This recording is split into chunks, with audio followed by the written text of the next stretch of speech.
dáme prvú kocku a spúšťame, aby prvú kocku priniesol na prvé miesto. Tu nám máme aj sklad. Áno, priniesol na prvé miesto. Vracia sa na svoju pozíciu a čaká, kým mu dáme druhú kocku. Dáme druhú kocku a aby vedel, že mu dáme druhú kocku, stlačíme. Teraz ho odniesie na druhé miesto.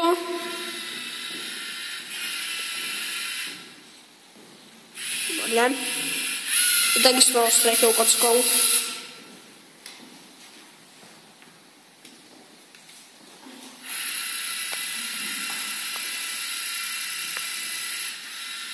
A položil na tretie miesto.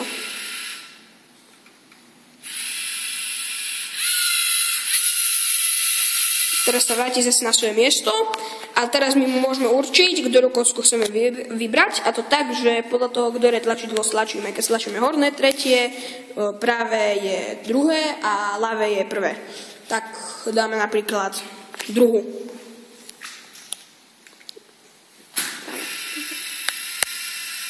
Mal by zobrať zelenú kocku.